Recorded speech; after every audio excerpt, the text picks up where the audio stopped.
Well, good afternoon and welcome to another of Sawtooth Solutions' ongoing series of educational webinars. My name is Scott Grayson and I'm Vice President of Sawtooth Solutions. Before we begin, I have a brief announcement. On September 14th, Simplicity Group issued a press release announcing the acquisition of Sawtooth Solutions. For those who may not have learned of this previously, let me paraphrase that announcement. Simplicity Group announced the acquisition of Minneapolis-based Sawtooth Solutions, LLC. Sawtooth is a leading provider of unified managed account investment solutions to independent wealth advisors. Sawtooth provides access to hundreds of leading third-party asset managers, equipping advisors with model investment portfolios for all ranges of wealth, from the mass affluent to the high net worth. As a tech-enabled platform, Sawtooth delivers institutional quality operating services to clients ranging from individual wealth advisors to large banks and broker-dealers. Sawtooth's scale and reach will be enhanced as it will now be available through the entirety of the Simplicity distribution network. Brad Price, CEO of Sawtooth, commented, quote, "Simplicity's resources are extensive, and through disruptive innovation, we will advance the capability of our advisors to help them meet the ever-increasing demands of their clientele. With access to Simplicity's expertise, capital, and talent, we can execute on best ideas to drive growth for the combined firms," end quote. Sawtooth, which will adopt the Simplicity brand, will continue to serve all its existing clients and a new base of advisors in the Simplicity distribution network. Now, anyone wishing to receive a link to the press release can contact me. My contact information will be displayed at the end of today's presentation. Now, before I introduce today's guest, there are a few housekeeping items.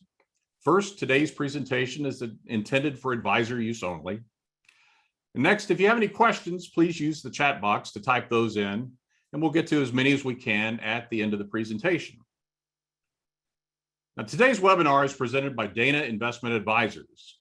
Their large cap, small cap, Catholic ESG, and social ESG strategies are popular additions to many UMA investment portfolios created on the Sawtooth platform.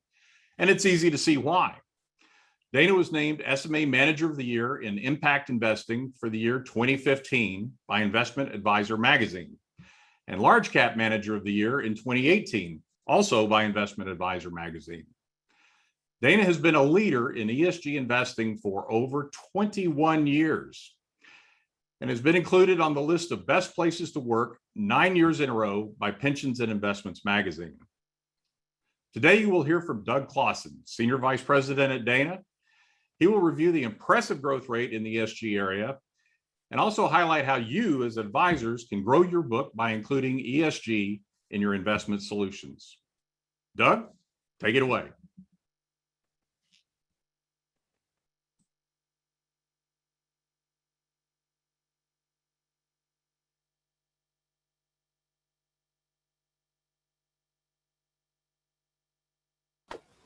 There we go. Now I'm unmuted. Scott and Rosie, can you hear me? We can hear you. Great. Super. Well, good afternoon, everybody. This is Doug Clausen with Dana Investment Advisors. Thank you, Rosie. We're gonna go quickly through a new topic, relatively new topic. Let me tell you, it's exciting for a lot of reasons. It's taking over the industry, and that's a true statement. It's helping people, advisors, grow their book. For the last few years, there's 42% growth rate in this space. And we can do a little bit of educational work today. And then at the end, I can help you go places to help you find new assets that might be interested in the ESG space. First of all, let's just dispel the myth. Because so many people over the years have said, well, if I have to do any kind of screening, I lower my set of stocks and I give up performance. Well, okay, simple question. Let's see if you get this right. Take a look at this page. I've got each year's performance, the calendar year on the left, Dana Social ESG is the next column, S&P 500, Russell Growth, Russell Value. Very simple, year by year. Now, I'll give you some time, go to the bottom. Nobody ever gets this wrong. What's the best place for you and me and our client to have their money invested. And I'll give you a couple of seconds. Bottom of each column. Dana.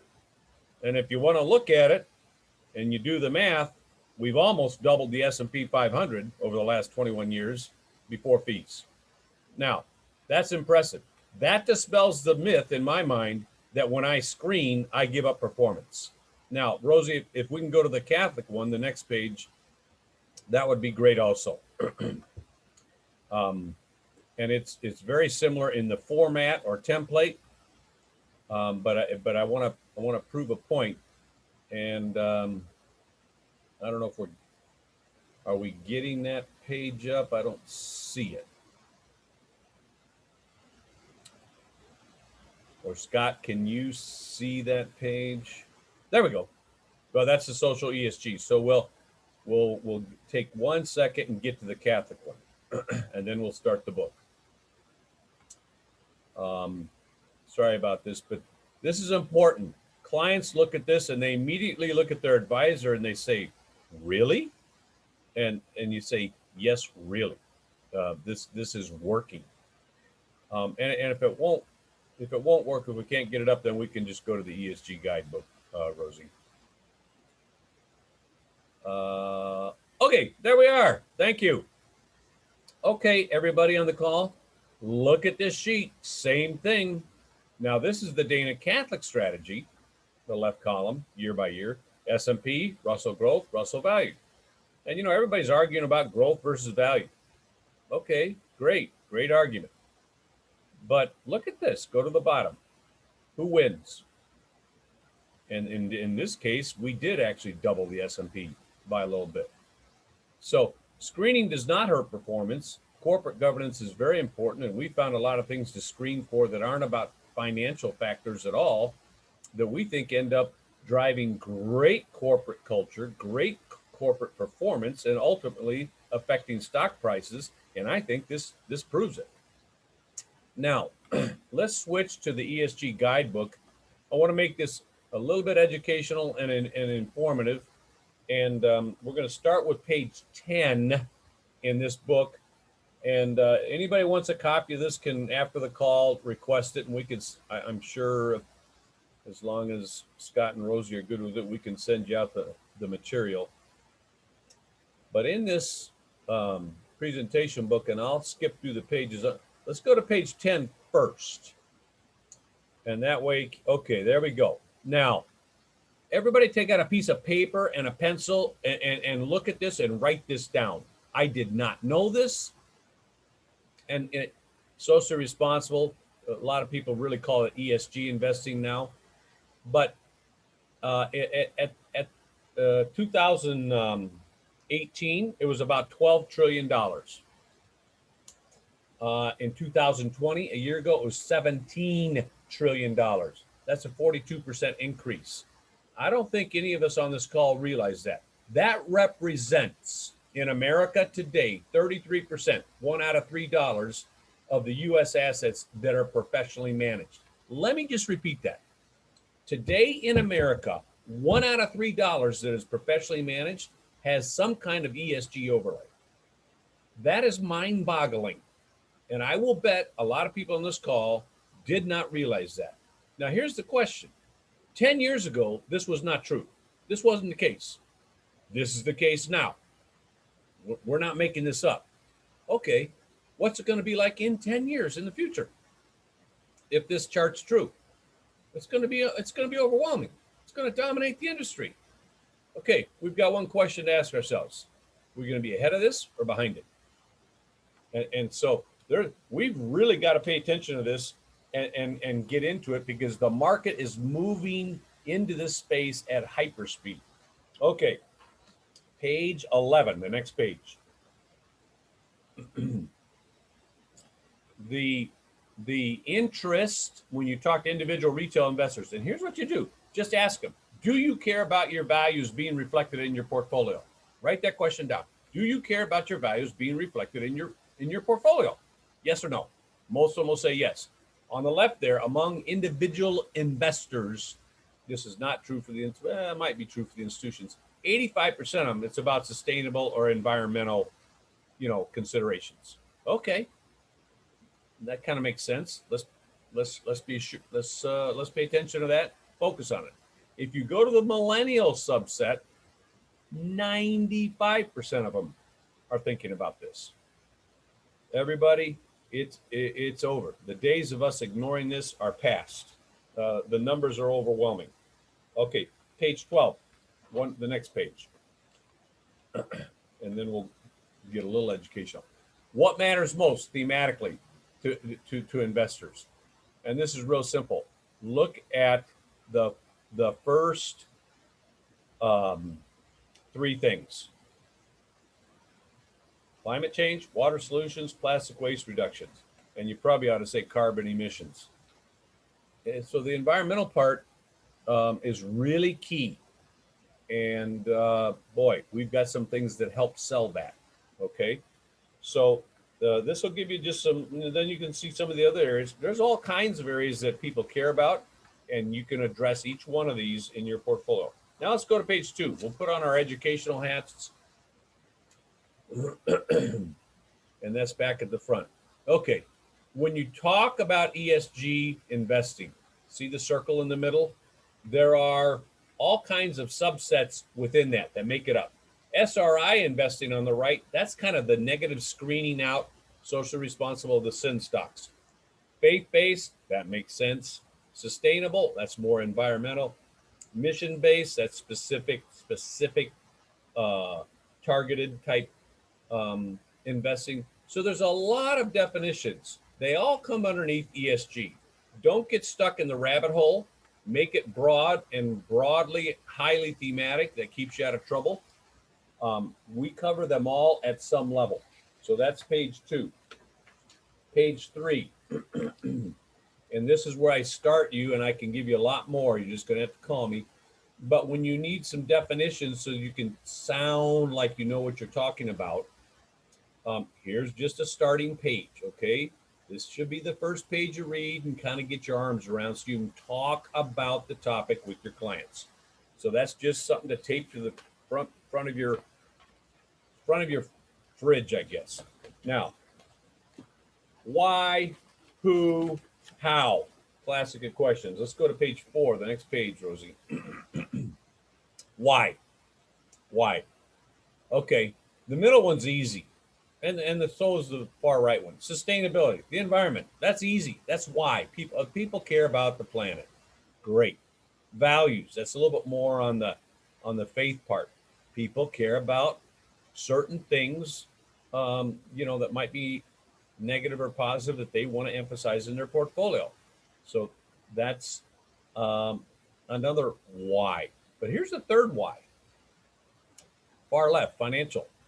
Non-financial factors we look at, and we found that they have improved our performance. Those first 2 charts I showed you are strategies that we screen. They have done better than our other strategies.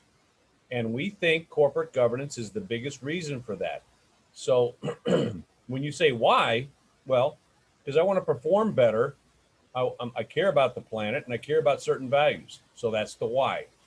And I think this covers everyone when you look at that. So here's another sheet to kind of just have in front and hand out to clients. Next page, page 5 is the who. And this is pretty easy. Start with your retail book. Ask them if they care, families and individuals.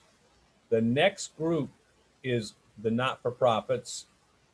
The next group is faith-based, churches, colleges, universities, and then endowments and foundations. There's your list of the key people. And at the end, I'll talk about how to call up some of these, how to call up individuals, but some of these institutions and how to get a conversation going with them. But here's the who. Here's the hit list. Here's who to call when you say, well, where do I start? It's easy. You start with your own book, make your rookie mistakes, get your walking legs underneath you, and then you'll be ready for the smaller institutions that we'll talk about at the end. So that's the who. So we've covered why, we've covered who, now how. How is page 6.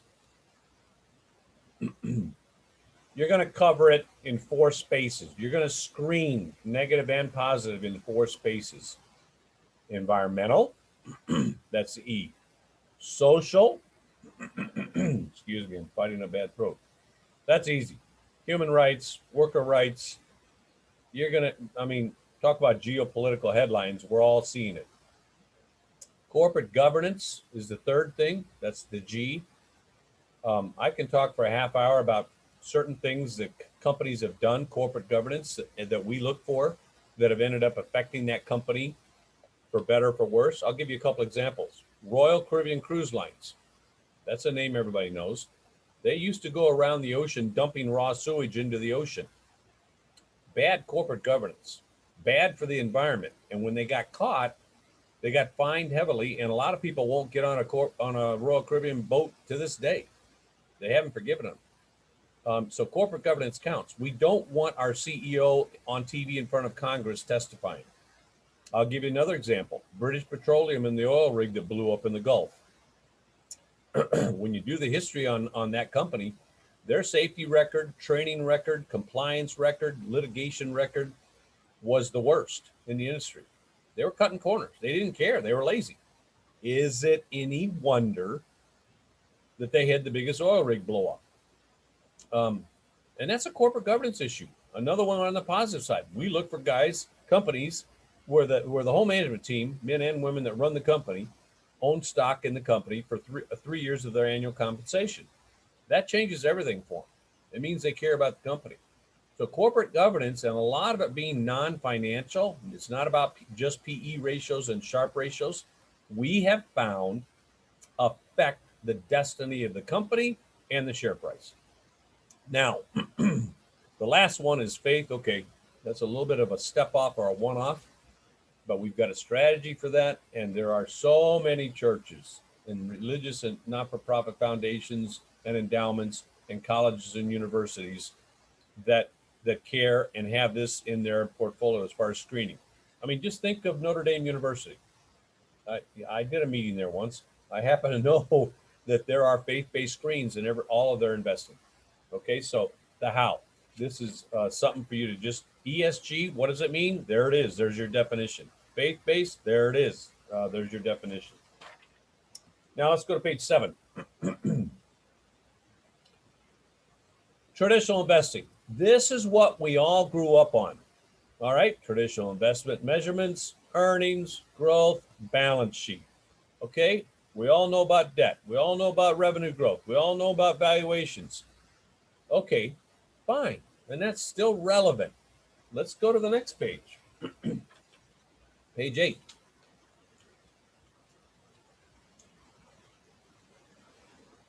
Okay, now when you go to the bottom 4, environmental, governance, social, and faith, that's where you draw a line across and say non-financial factors. Non-financial factors. Do you think the tobacco companies paid a price for what they were doing? Do you think British Petroleum did? Do you think Boeing has paid a price for their lack of carefulness in training and measurement of the MAX 737? There are things that people do that have nothing to do really with PE ratios that affect the future of the corporation. Our character is our future. It's our destiny. Think of Enron. It went to zero. Off balance sheet financing. Okay, that's character stuff. That's not a PE ratio. So we have found that you've got to look at your traditional measurements plus your non-financial measurements when you're doing a good job of picking stocks. So this page kind of puts it all together in one package. And it helps when people look at that and say, okay, yeah, I get it. It makes sense. So there are, let's go to page 9. And then maybe we can open it up. I've been talking awful fast. I've only gone 20 minutes, so we've got plenty of time. Some questions. And I think after the questions, though, before I open it up for broad questions, I'm going to talk about where to go to find leads. What is ESG investing? Okay. It entails researching and factoring the ESG and faith-based factors. Put right on the side of that, non-financial factors outside of PE ratios, non-financial, adding in non-financial research. That's what ESG investing is. So a more complete way to avoid the bad and capture the good. Write that down. Avoid the bad, capture the good. Why is it important? Well, because of the growth rate. Because of the growth rate. That's why it's important for us. And if you're good and establish a niche in this with a 42% market growth rate, guess what? Your book's going to grow. And is it important about, how we treat the earth? Yeah. I wouldn't be classified as a tree hugger. But guess what? I've got kids and grandkids. I want everybody to stop polluting as best they can. It's important. And how we treat people, how we treat the earth. Yes, it's important. And everybody knows it now. So the increase is only going to keep growing. So why do investors choose it? Because it's compatible with their values. Everybody's thinking basically the same way out there. They want to do some of the good things and avoid some of the bad things. ESG encapsulates that, and it gives you a chance to set yourself apart. I'm going to get to the last one, maybe at the very end. Scott was going to talk to me or ask me about that. How do I distinguish between firms offering ESG strategies? I'll give you some bullet points.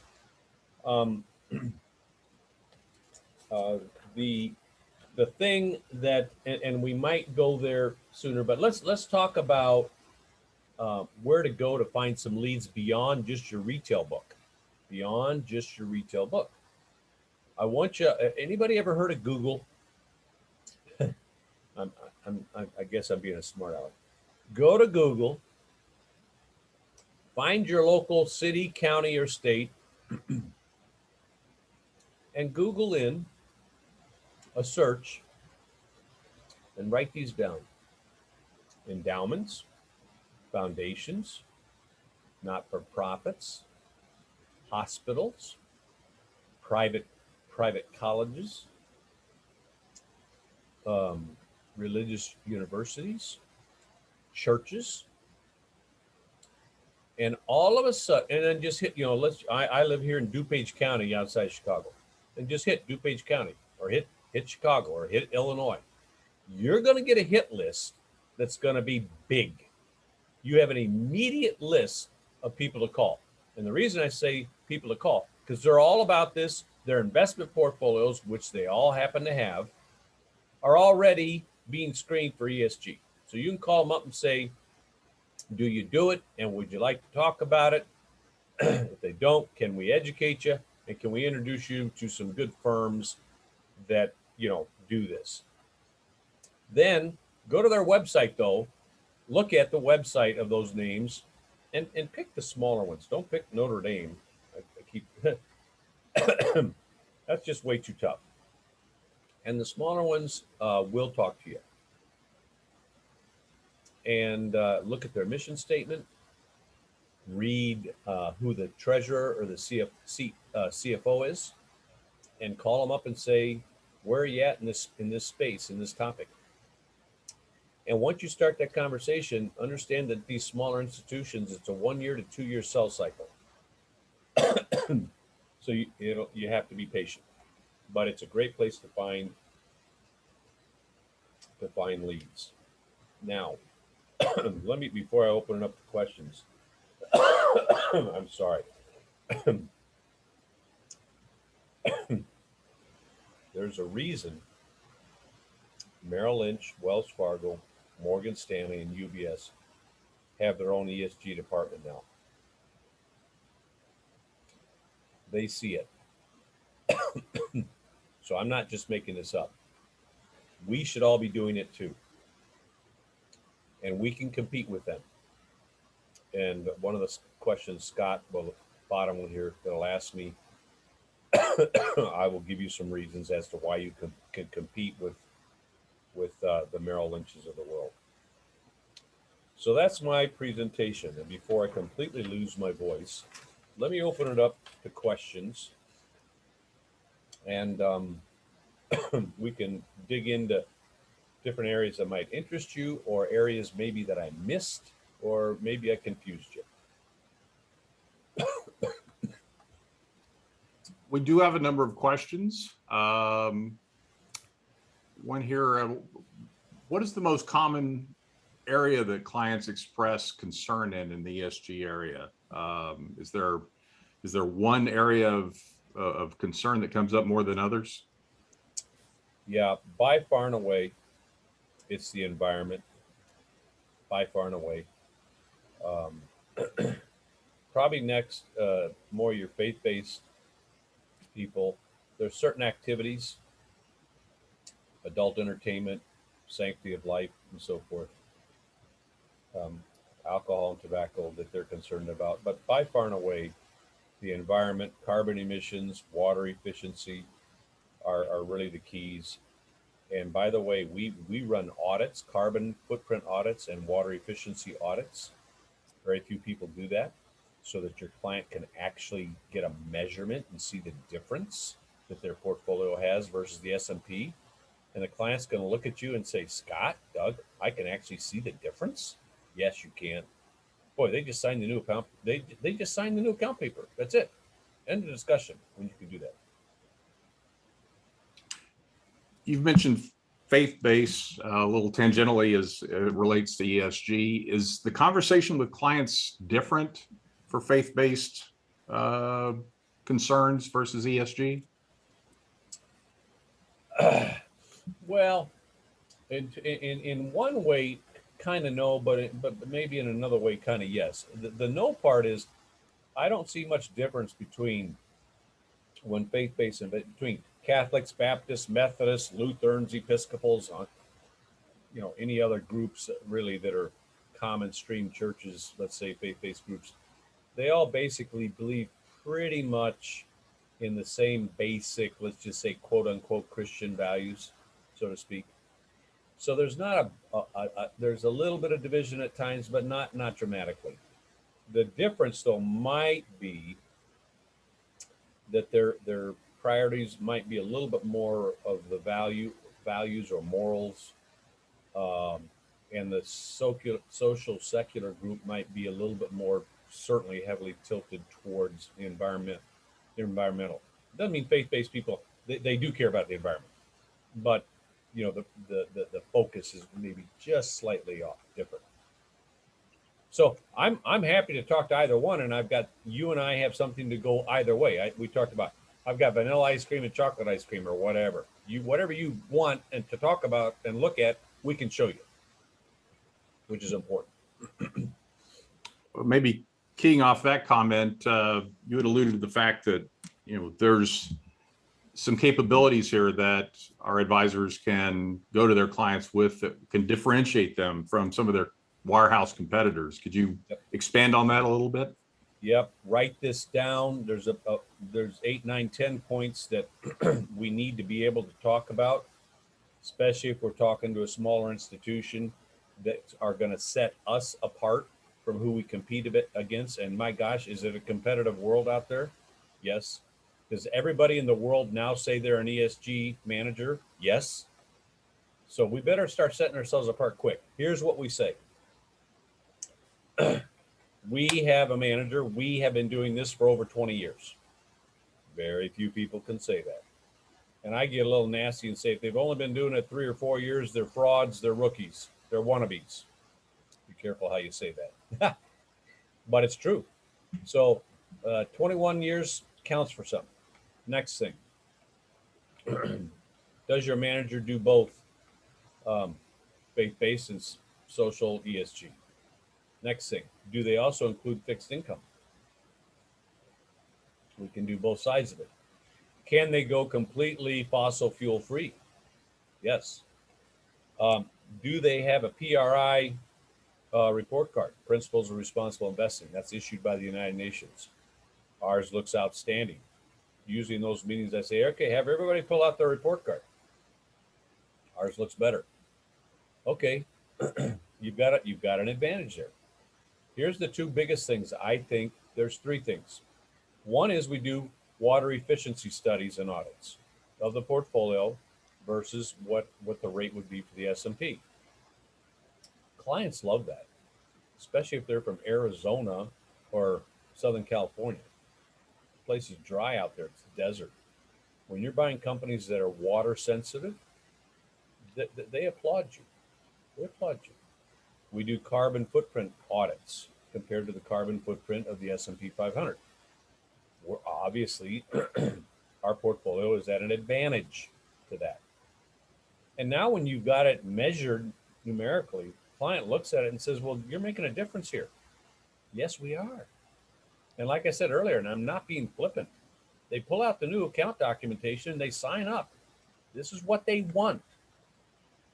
The last thing, people say, well, how do you decide? Because you take the S&P 500, you could say yes or no to every company, find something you don't like, and probably, and X out everybody. I had one person yell at me because McDonald's makes French fries. I didn't know what to say because they make chicken salads too, and they've got a healthy choice menu that shows you the calories. Whatever, you're going to have divisions and differences. I try to avoid those. But here's the key: Dana uses 10 ESG research firms, 10. And most firms just use one or two. Most firms just use one or two. So we're getting a consensus of the best minds, and I can show you the list, send you the list. But Bloomberg's, Reuters, TrueCost, MSCI, we're using all, we're spending millions of dollars on our research. We think we're putting more effort and resources into that than anyone in the industry. And you can show them the list of the companies we're using.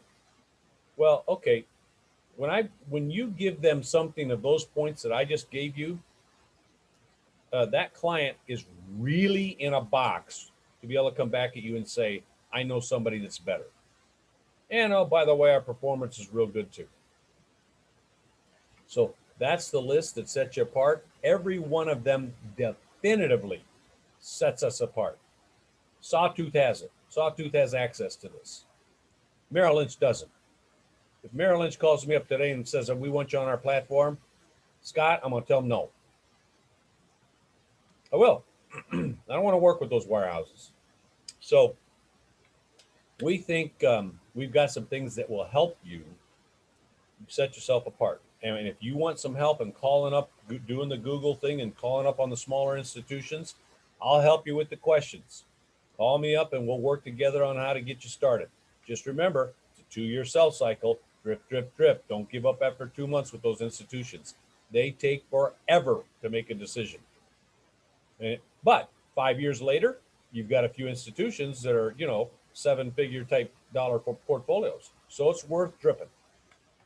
Sorry, I got a little long-winded on that. That's great. We've got plenty of time and plenty of questions too.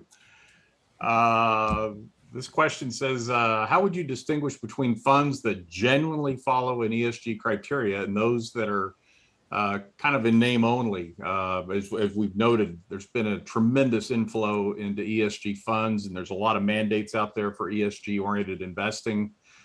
Suddenly everybody seems like has an ESG fund. The question I think alludes to a suspicion that some people are ESG in name only just because they want to have representation in that growing market segment. Is there a way to differentiate between those kinds of firms?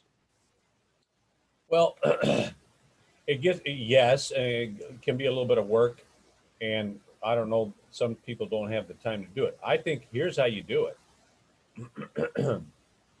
We can send you a list of our holdings. I try not to do that though, because then clients might call me up and yell at me about McDonald's and French fries.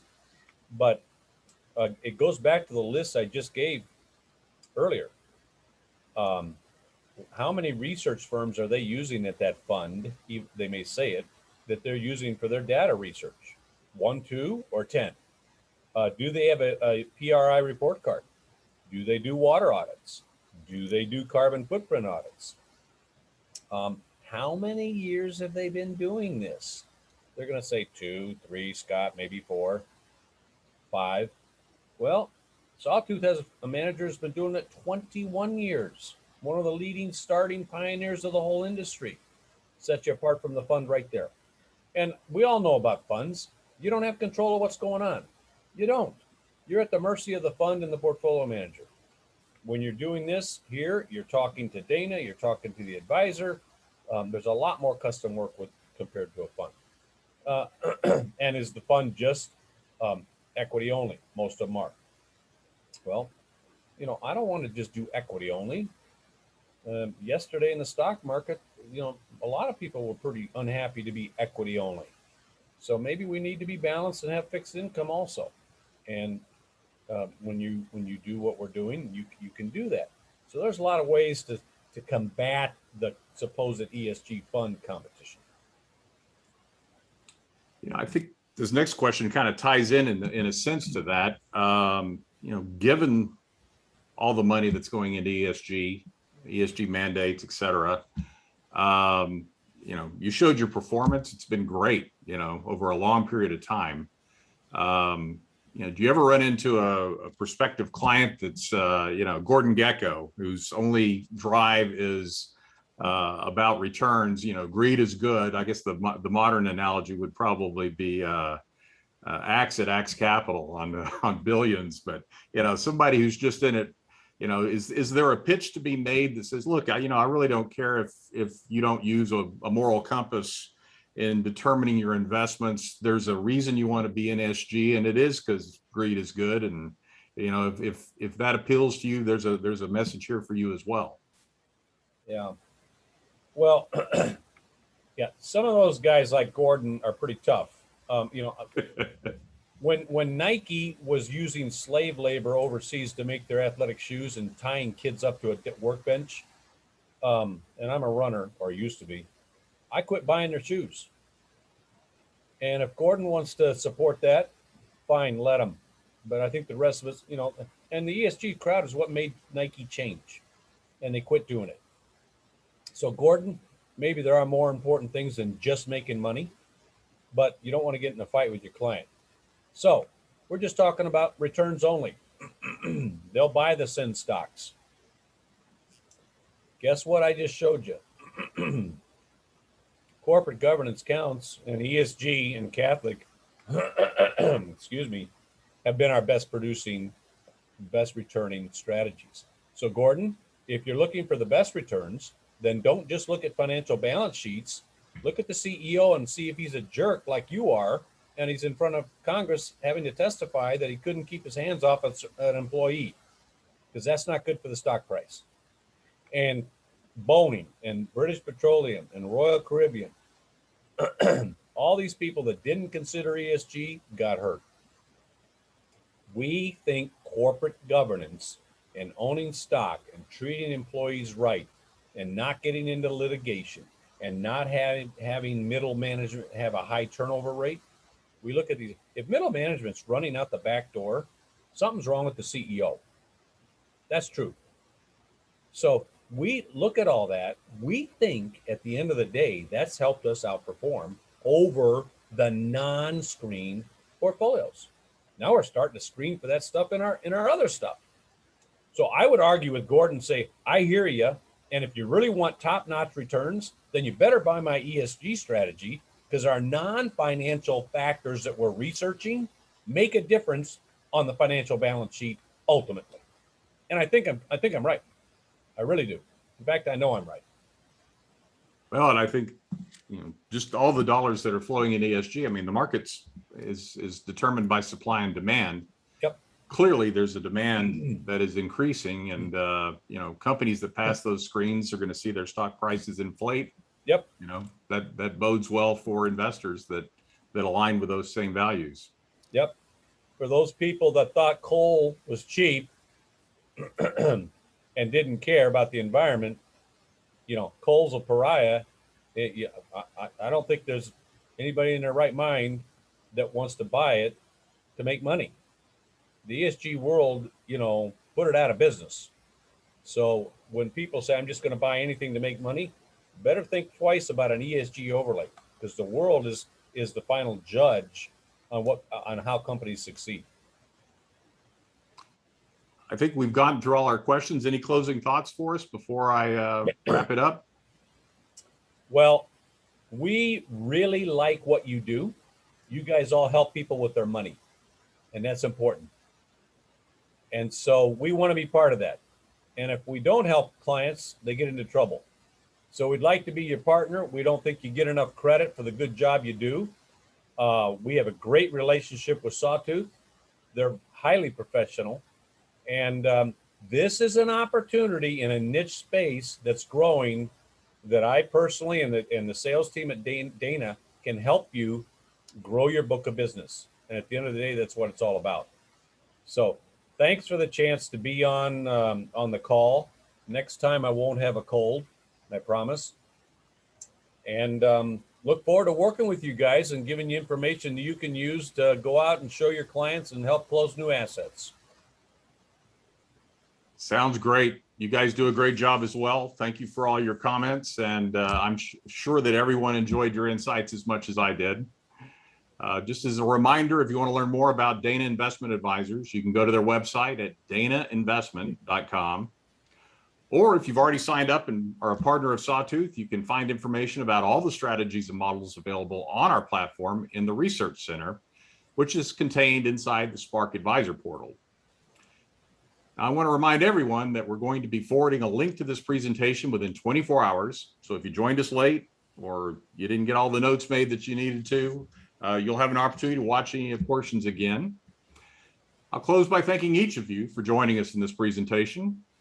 We know that your time's valuable, and I sincerely appreciate that you chose to spend the last hour with us.